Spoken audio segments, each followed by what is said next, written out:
I have a pin? Do I have one of those? I don't think I have one of those. So welcome back, or welcome if this is your first time here. I'm Abby, and Double Album December is my annual mini-series where I put myself through the ringer covering 3 double albums in 3 weeks. If there's anything I've learned by now, it's that there's a reason other YouTubers don't do this. It's your album review advent calendar. A thank you for another wonderful year of vinyl Mondaying. But if deep dives aren't your thing, don't worry. I make 60-second versions of all of my videos here on my channel, over on my Instagram, as well as TikTok. Though the future of us dumb Americans on TikTok is looking unclear. Really quickly before we begin, last year's double album December Part 2, The Mothers of Invention's Freak Out, started a domino effect that led to today's announcement. Thanks to the patronage of Frank Zappa Voltmeister Joe Travers, I was invited to appear on the ZappaCast, the official Frank Zappa podcast. That episode went live on Monday, coincidentally the one Monday I was on break. Host Scott Parker, producer Bill Camarada, who you might know here on YouTube as Bill's Box of Sound, and I,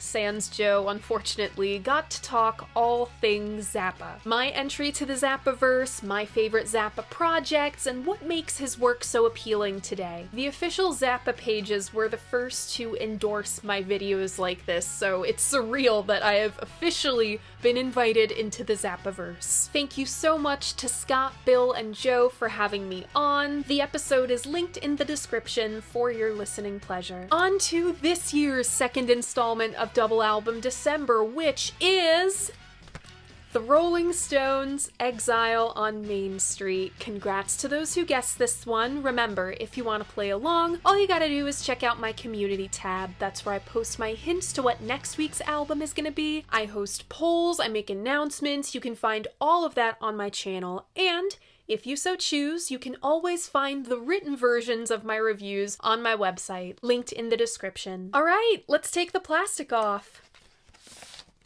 So my copy is a repress. It's the most recent one available on the market, I believe from 2020. The Exile art is by Robert Frank, sort of. The Exile art consists of a lot of different images by a lot of different photographers, but Frank seems to be the main one credited as this. The front cover is a photo of a collage. Frank took most of these photos on a 1955 cross-country expedition financed by a Guggenheim grant. The portraits of Mick on the gatefold in Super 8 are his too. Norman Seeff took the postcard photos of the Stones, but he's credited for design. Some Walker Evans shots made their way in too, and the Congo Jungle Freak photos taken by Diane Arbus. Of note is a portrait of this woman on the bottom left-ish of the back cover. This woman is the Stones' assistant, Chris O'Dell. Yes, the Miss O'Dell from the George Harrison song. She found the homes the Stones rented during their tax exile period, typed out all of the lyrics to this album, even had a brief fling with Mick.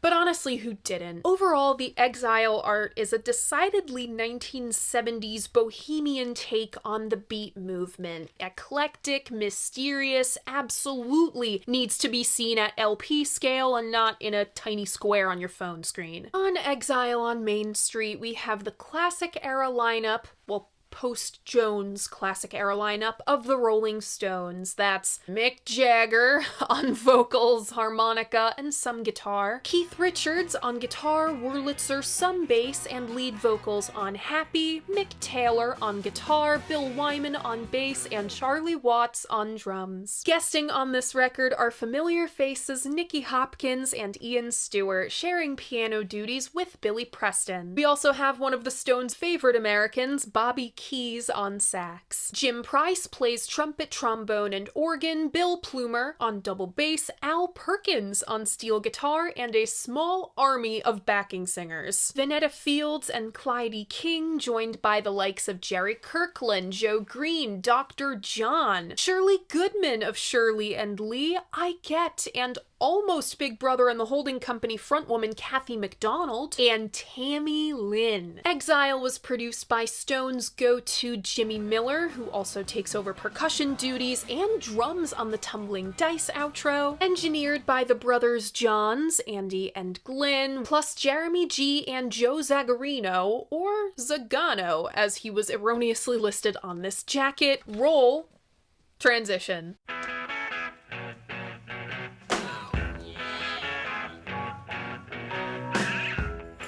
For the past few years, the Stones have not been able to catch a break. It started in 1968 with the only guy equally hated by Beatles and Stones fans, Alan Klein. Klein bought out Andrew Oldham's share in the Stones for a profit of £750,000. Mick, who went to college for economics, smelled something fishy. The Stones lawyer up, and those lawyers find the proverbial rotten fish under the car seat. Klein was withholding the band's $1.25 million advance from Decca Records from all the way back in 1965. The Stones renegotiated their contract with Decca following the release of Let It Bleed and went ahead and fired Klein. This would have happened a lot sooner, but a number of circumstances slowed the process. The death of founder Brian Jones, the Altamont Speedway disaster, and Klein artfully slithering away to the Beatles after meeting John Lennon through the rock and roll circus. Realizing they had to protect themselves and their music from any future funny business, the Stones set up Rolling Stones Records. Though Sticky Fingers is the first album on Rolling Stones Records, this new record after it was supposed to be the first the Stones owned. Put a pin in that for later. Jumping ahead a little bit in the timeline, in October of 1971, the Stones took Klein to court for $7.5 million. This was just a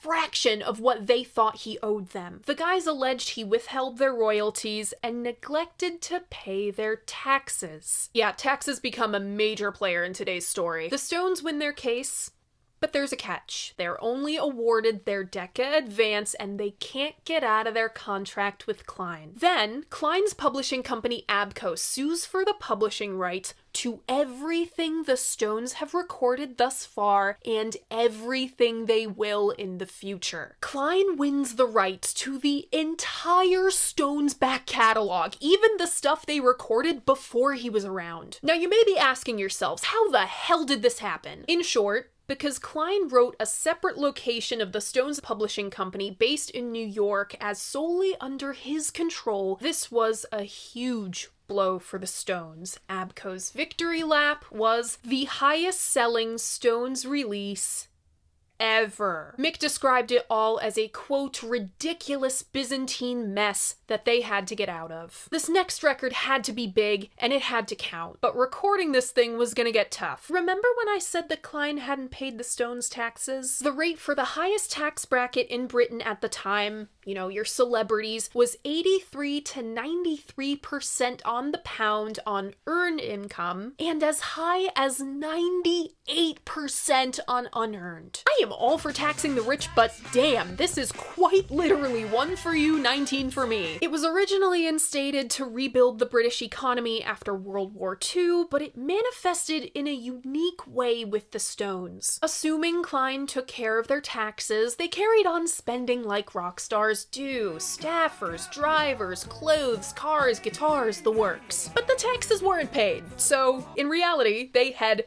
massively overspent. Klein left them in financial ruin, and the tax rate was gonna make it very hard to repay their debts. Just how dire were things? Just before Tax Day 1971, 2 weeks before Sticky Fingers was released, UK office manager Joe Bergman sends out an SOS. All the guys' personal accounts are overdrawn, the business account is overdrawn, and there are no funds left to run the office. The more records the Stones made and the more tours they went on while still living in England, the more money they'd lose. If they were going to pay off their debts, they had to accrue some money, and as long as they were in Britain, they couldn't do that. So it's decided. After a short farewell tour and consulting with Mick's high society friend Prince Rupert Lowenstein, the Rolling Stones flee Britain. Bill said it was, quote, a heavy gamble, but the only way, for Klein would certainly not willingly give us our freedom. Save for Mick T, who was 23 years old and excited for an adventure, the guys weren't happy to leave. They'd have to import all the comforts of home, they'd have to completely uproot their families too. Fans weren't happy either. Mick J said, quote,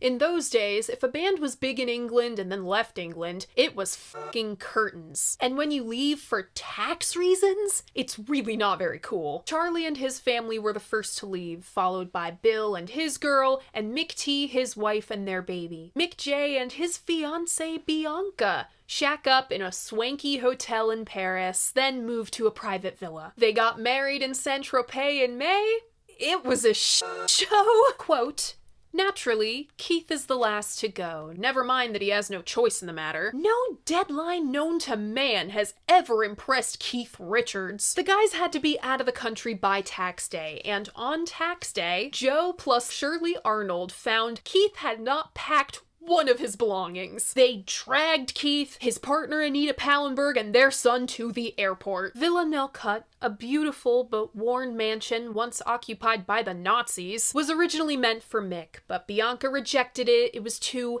accessible for her and not glamorous enough. So Nelcut went to Keith and Anita and became the de facto Rolling Stones HQ. The guys were pretty spread out amongst France. Mick and Bianca were in Paris, while Charlie and his family were hours away from Nelcut. Instead of driving back and forth the 6 hours every week, Charlie gave up and moved to Nelcut.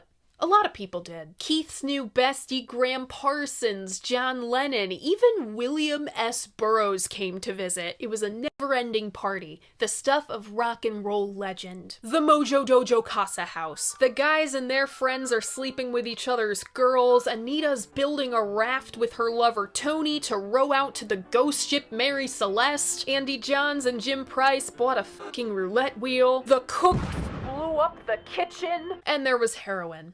Another major player in today's story. How did heroin worm its way into rock and roll? We can trace it all the way back to LSD getting outlawed in the US and UK in 1966. After that, and the fun of illegal sin wearing off, musicians turned to the hard stuff. Whether pills, cocaine, heroin, or some combination, substances killed off an entire generation of musicians and a whole lot of potential. Those who didn't succumb to their habits were effectively out of commission for years. Take Eric Clapton, for example. Once nicknamed God, now experiencing such bad withdrawal that he couldn't fly home from Mick and Bianca's wedding. With the Stones, heroin had only just entered the fold, so they were in the worst sweet spot ever. Geographically, too, Nelcut was the halfway point between black market central Marseille and Italy.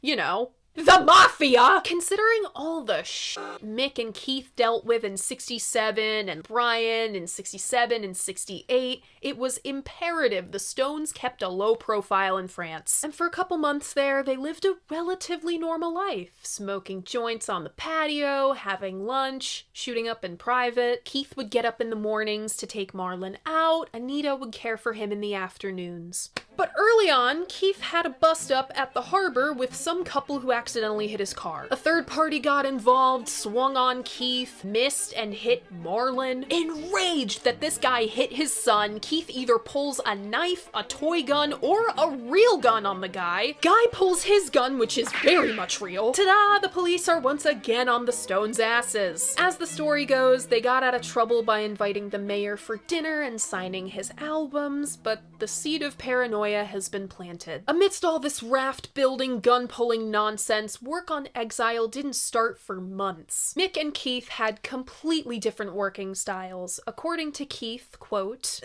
Mick needs to know what he's gonna do tomorrow. Me? I'm just happy to wake up and see who's around. Mick's rock.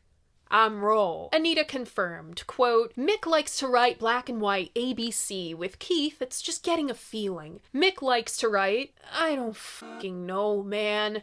This is what was written on the page. Quote, and Keith is just like all about sound. He plays what he hears and knocks up a song when it comes. The Rolling Stones mobile, the Rolling Stones mobile recording unit, didn't arrive in France until June. Mick, Keith, Ian Stewart, and Joe wasted a month driving around looking for a studio before settling on Nelcut. It was tough accommodating for their gear in anything less than top-of-the-line facilities. The Stones had a deal with Ampeg at the time, these loud-ass 300-watt amps. Mobile studios just couldn't handle that. They're makeshift solutions. By July, nothing substantial had happened musically. Keith and Graham are too busy dicking around or otherwise getting high. Then Trevor Churchill, manager of the European wing of Rolling Stones Records, visits the Stones' old rehearsal space in London. He's just cleaning the place out when he discovers these demo tapes. Joe plus Graham's ex-girlfriend slash Donovan's wife, Linda Lawrence,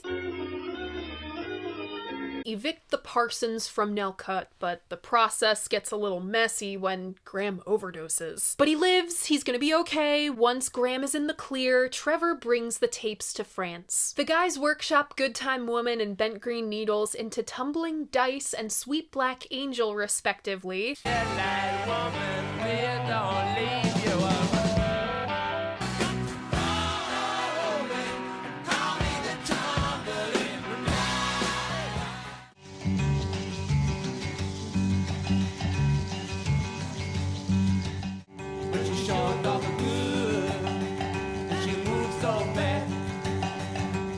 Finally, work begins on Exile. But once again, recording this thing is not gonna be easy. It's France in the summer. It's hot as hell in this hot-ass basement they're in. And so humid it's pushing the guitars out of tune. Ventilator Blues was inspired by the miserable heat. There was only one dinky little fan in the corner. The basement was supremely ill-equipped to record in. To get some semblance of isolation, the guys would be in different rooms from their amps. Keith's amp would be in the room with Bill, while Bill's amp was stuck in the hall. If whoever was manning the console needed to give notes, he'd have to run through all the nooks and crannies of this place like the 1970s junkie Paul Revere. The bass is flat! The bass is flat! They're running way too much electricity through this house to power the Stones mobile and the gear, so they experience blackouts all the time. Fires break out too. Everyone's running on Keith's schedule and he's nodding off in the middle of sessions. Literally. Keith fell asleep in the middle of recording overdubs for Rocks Off. Upon, quote, regaining consciousness at 3 in the morning, Keith asks to listen to what he has just done, only to fall asleep once more.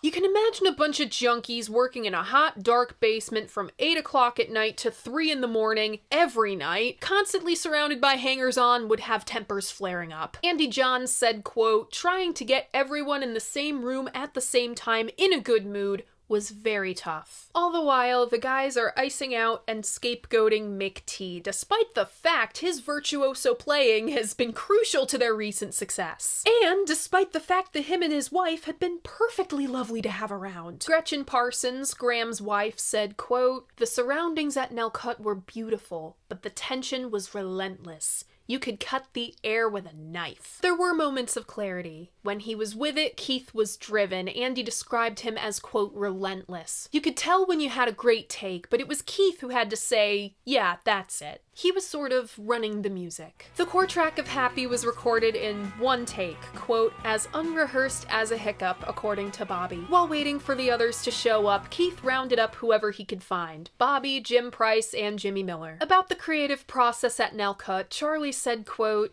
a lot of Exile was done how Keith works, which is play it 20 times, marinate, play it another 20 times. He knows what he likes, but he's very loose. It's all fun and games in France until the fall. Nelcut is broken into, the guy's gear is stolen, then the Stones get busted again. Once again, they have to flee the country, party's over. This international legal headache lasts 2 years, with Keith finally appearing before a judge in October of 1973. Once the guys touch down in LA, they come to and realize they were completely naive to the work that went into assembling a double album. They actually have to make sense of all the shit they recorded in France. When they laid roots at Sunset Sound in December, Mick took the reins on the project. It worked out pretty well for him. He was finally able to insert himself in exile after Bianca's pregnancy, and insistence upon staying in Paris sidetracked him. According to him, Jimmy was in such bad shape he couldn't finish the project. This meant that Mick and Keith were making their own mixes of songs, and remixing on top of that. The working title was Tropical Daydream, until the guys realized just how much their exile status informed the music. As Keith described in 2002, quote, "There was a certain spirit on that album. You can throw us out, but you can't get rid of us." The track listing of Exile on Main Street goes as follows.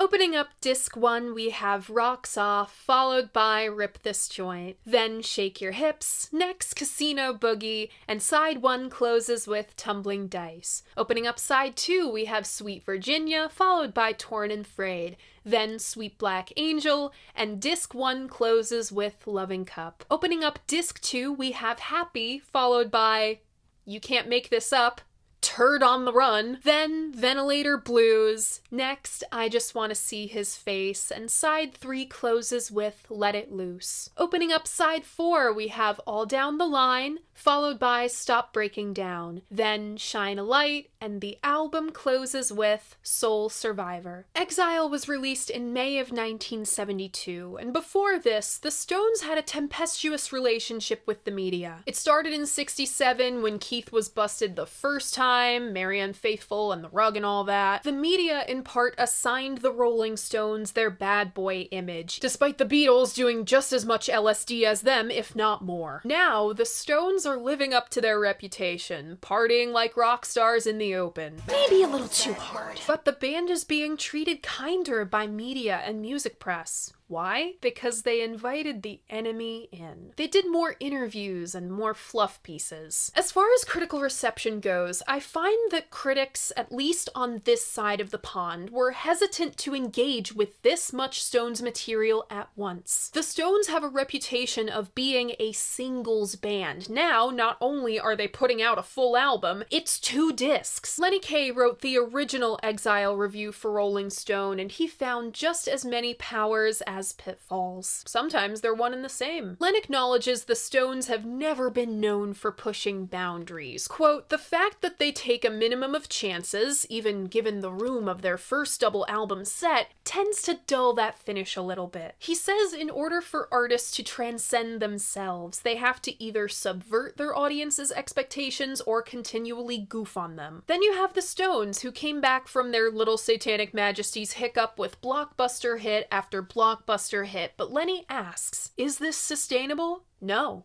He found Exile was the first Mick T era Stones record where the band actually feels like a unit. No showboating, no self-consciousness, everybody's locked in. It's the not-so-secret ingredient of album highlights like Rip This Joint, Tumbling Dice, and Happy. This just about sums up his whole review. Quote, "There are songs that are better, there are songs that are worse, there are songs that'll become your favorites, and others you'll probably lift the needle for when their time is due. But in the end, Exile on Main Street spends its 4 sides shading the same song in as many variations as there are Rolling Stone ready-mades to fill them. And if on the one hand they prove the group's eternal constancy and appeal, it's on the other that you can leave the album and still feel vaguely unsatisfied." Our favorite Robert Christgau said, "Oh Jesus Christ, please tell me he's referencing British slang for cigarette." UK music press giants like the NME and Melody Maker were more positive.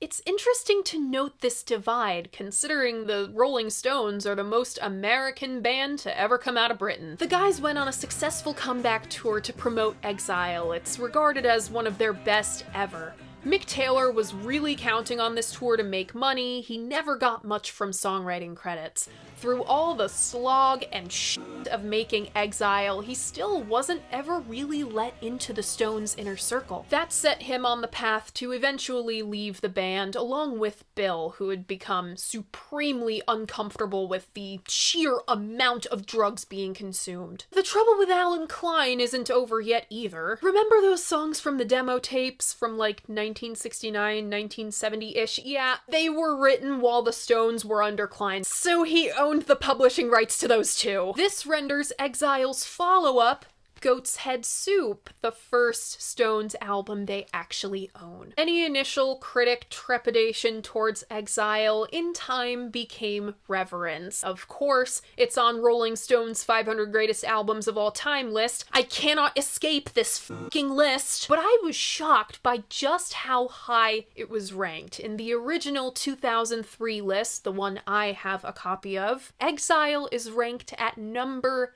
7. Linda Ronstadt covered Tumbling Dice. Exile is a favorite album of Tom Waits, Jack White, Bruce Springsteen, even Martin Scorsese. But Mick himself doesn't rank it very high. In what Robert Greenfield calls, quote, the most frequently quoted review of Exile ever, Mick J said in 1995 it was, quote, a bit overrated to be honest. It doesn't contain as many outstanding songs as the previous two records. It's got a raw quality, but I don't think all around it's as good. So, what do I think of Exile?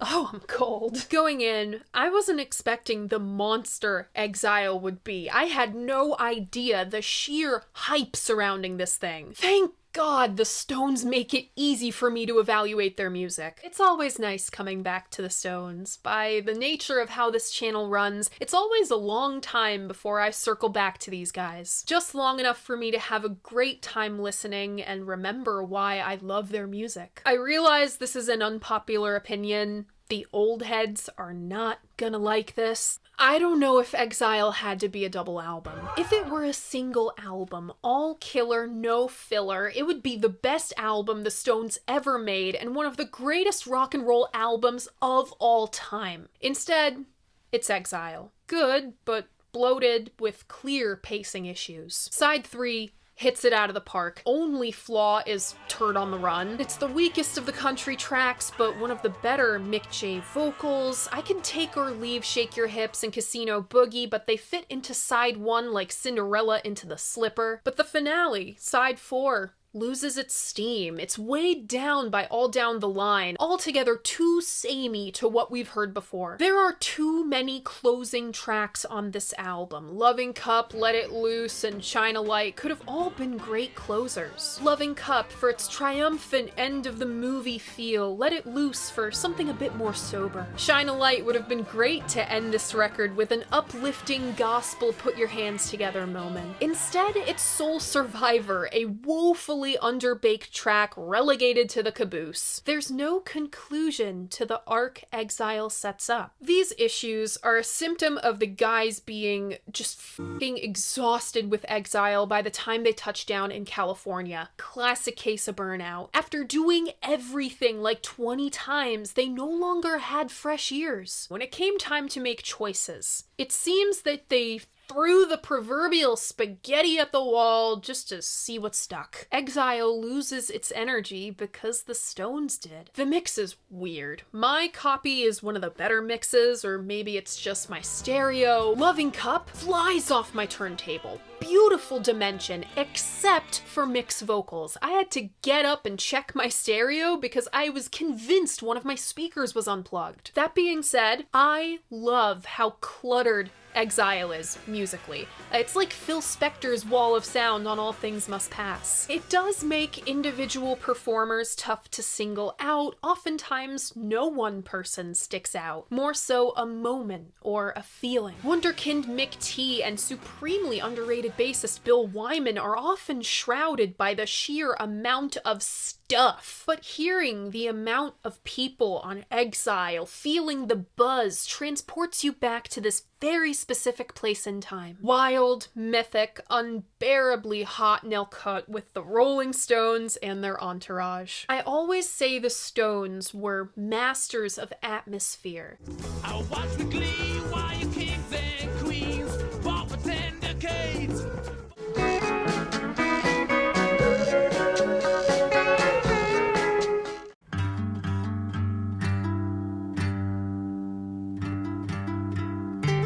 Across 4 Oh, fuck me. Across 4 sides of 2 discs, Exile's atmosphere mutates a way no other Stones album does. It starts with so much freewheeling, driving energy. You've hopped in a car with a guitar, the clothes on your back, boots on your feet, and your beautiful lady friend, or guy friend, with no plans and no expectations, rocks off as one of the most optimistic songs the Stones ever did, despite hints of paranoia they felt after having to leave their home country. I'm always hearing voices on the street. I want to shout, but I can't hardly speak. It's muscled up by the Stones' defiant, us against the world attitude they'd held since the Let It Bleed days. Kick me like you've never kicked before. I can't even feel the pain no more. It's followed by old school rock and roll swing Rip This Joint, which I erroneously referred to as Roll This Joint.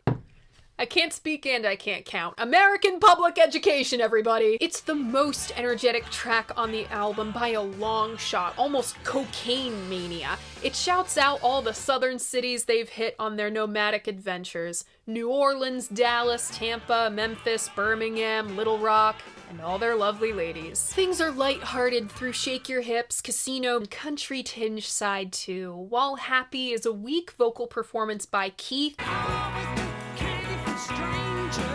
It's firing on all cylinders musically, which is remarkable considering Jimmy Miller is sitting in on drums and we have no Mick T to solo all over the place. It's a nice flashback to Beggar's Banquet and Let It Bleed when Keith was pulling the weight of 2 men. Around Ventilator Blues, the feeling shifts. The partygoers have been overserved and this place is about to blow.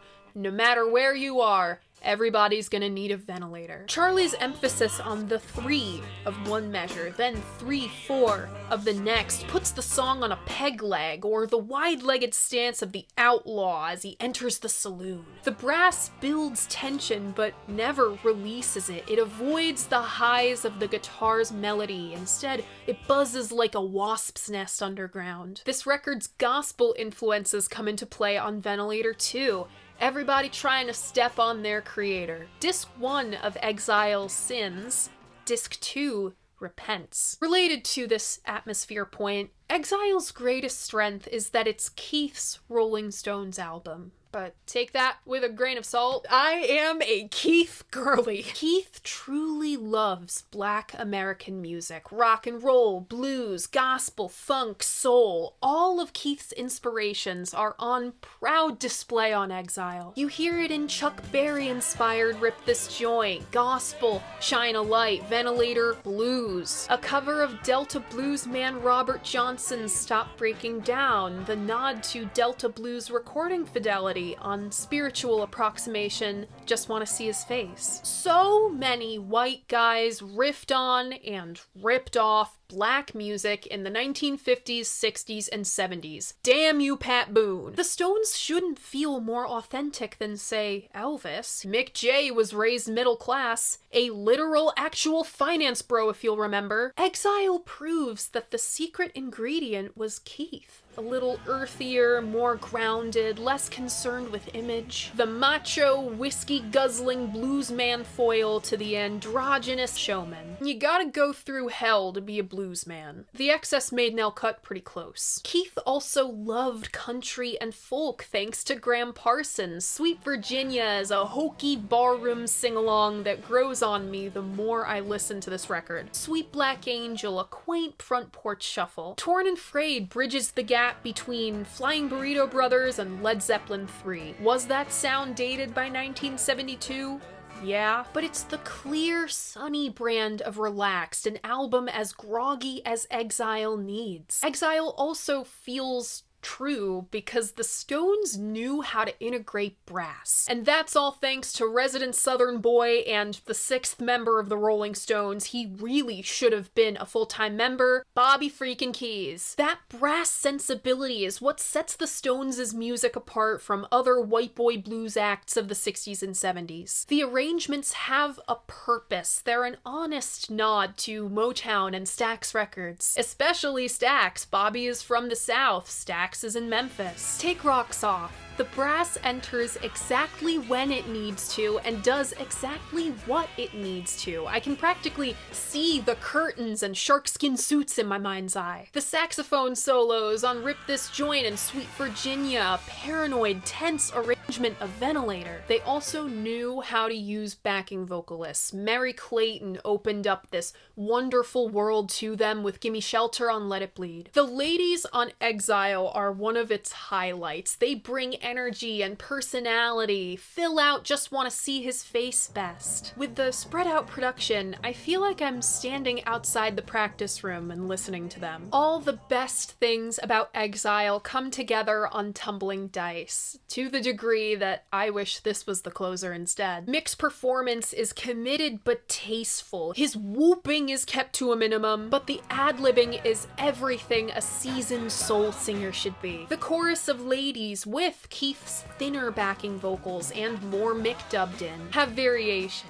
It's interesting to hear who covers what part and what they add to the song. All the usual suspects color the song with brass. There's saloon piano buried in there, courtesy of Nicky Hopkins. Charlie plays conservatively through most of the track, using his snare and cymbal to accent. Shout out to Jimmy Miller for playing the outro, focusing his attention on the kick drum for a big booming build. And of course, it's all topped off by the Stones' signature outlaw devil bargaining attitude. The lyrics are loaded with gambling references, no doubt a nod to the guy's favorite pastime at Nelcote. Got no money, I'm all 6s, 7s, and 9s. Bill Janovitz quoted Jack Kerouac in his write-up of Exile for 33 1/3. Quote, "You end up finally not knowing anymore whether a jukebox is sadder than a coffin."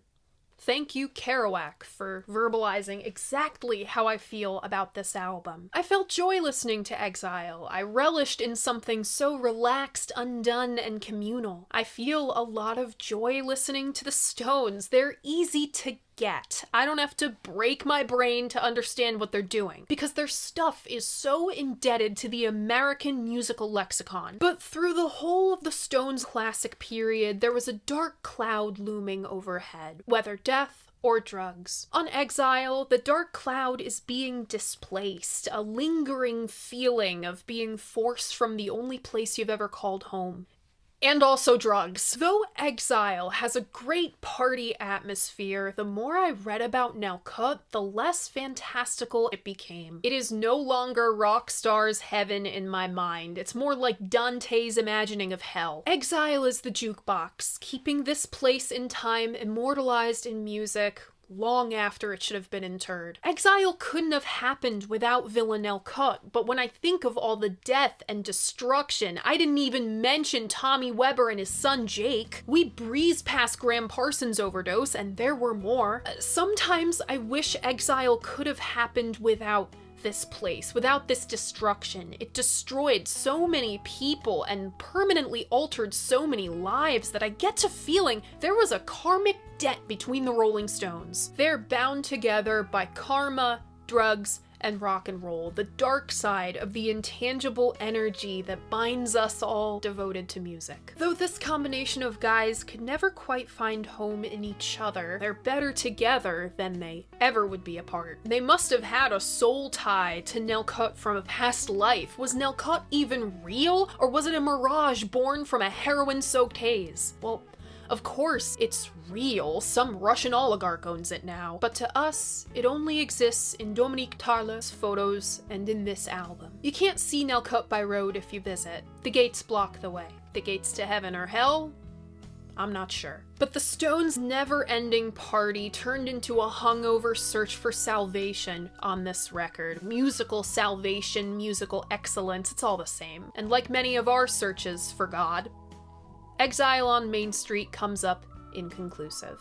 My personal favorites on this one are Rocks Off, Rip This Joint, Tumbling Dice, Torn and Frayed, Happy, Ventilator Blues, and Let It Loose. Remember, if you want to keep up with all of my favorites from all of the Vinyl Mondays and the double album Decembers, I have a playlist linked in my description. I update it every week. And that's it! that is our about annual excursion into the Rolling Stones. That was Double Album December Part 2. That was Exile on Main Street. What do you think of this album? What do you think of the Stones? Leave a comment letting me know. I love hearing what you guys have to say about albums that I love. And remember, despite what some guy on the internet says, your opinion matters. If you like what I do here, you should like this video and subscribe to my channel. I post new episodes of Vinyl Monday every Monday morning at 11, and the final installment of Double Album December will be coming a week from today. Thank you so much for watching, and I'll see you guys next week.